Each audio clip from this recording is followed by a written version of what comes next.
রাজধানীর শাপলা চত্বরের ঘটনায় বিচারের মুখোমুখি হচ্ছেন সাবেক মন্ত্রী দীপু মনি ও দুই সাংবাদিক ফারজানা রূপা এবং মোজাম্মেল বাবু।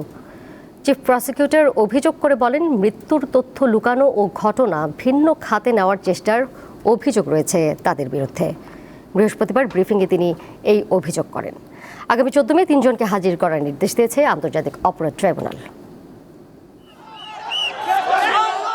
রাজধানীর মতিঝিলের শাপলা চত্বরে হেফাজতে ইসলামের মহাসমাবেশে হত্যাযজ্ঞের ঘটনায় করা মানবতা বিরোধী অপরাধের মামলায় এবার বিচারের মুখোমুখি হচ্ছেন সাংবাদিক ফারজানা রূপা, মোজাম্মেল বাবু ও সাবেক মন্ত্রী দীপু মনি। বৃহস্পতিবার ট্রাইব্যুনালে তাদের বিরুদ্ধে প্রোডাকশন ওয়ারেন্ট ইস্যুর আবেদন করে প্রসিকিউশন।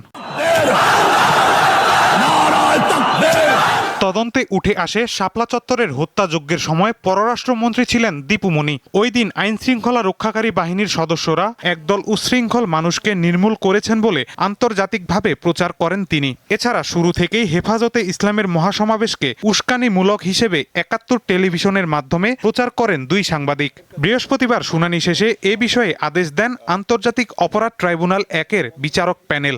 তৎকালীন ৭১ টেলিভিশন এবং মোজাম্মেল বাবু, ফারজানা রূপা, তাদের যে একটা ভূমিকা ছিল এই হেফাজত ইসলামের এই ঘটনাটাকে আপনার ভিন্ন খাতে প্রবাহিত করবার জন্য যে একটা প্রচেষ্টা ছিল, তাতে করে আমাদের কাছে মনে হয়েছে যে এইটাও একটা সিস্টেমেটিক ক্রাইমের মধ্যেই ছিল। তারা একটা পূর্ব পরিকল্পনা মাফিক এবং তাদের একটা সিস্টেমেটিক্যালি প্ল্যান ওয়াইজ তারা এই কাজটা করেছে।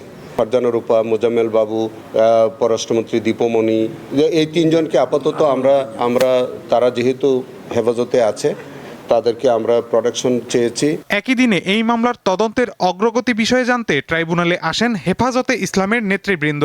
তারা প্রসিকিউশন টিমের সঙ্গে বৈঠক করেন। হেফাজত ইসলামের মামলার অগ্রগতি এবং কার্যক্রম খুব দ্রুত গতিতে এগিয়ে যাচ্ছেন। উনি আন্তরিকভাবে আমাদের এই মামলাকে পরিচালনা করার জন্য এবং চূড়ান্ত পর্যায়ে নিয়ে যাওয়ার জন্য উনি এবং ওনার টিম কাজ করছেন। আমরা আশা করছি নতুন এই চিফ প্রসিকিউটর সাহেব উনি যেভাবে মামলাকে সামনে নিয়ে যাওয়ার জন্য একটা চূড়ান্ত পর্যায়ে বিচারের মুখোমুখি বিচারে নিয়ে আসার জন্য ওনার আন্তরিকতা আমরা লক্ষ্য করেছি। এই মামলায় গ্রেপ্তার হয়ে বর্তমানে কারাগারে আছেন ৬ আসামি। আগামী ৭ জুন তদন্ত প্রতিবেদন দাখিলের জন্য দিন ধার্য রয়েছে। মাহিদুর রহমান, দীপ্ত সংবাদ, ঢাকা।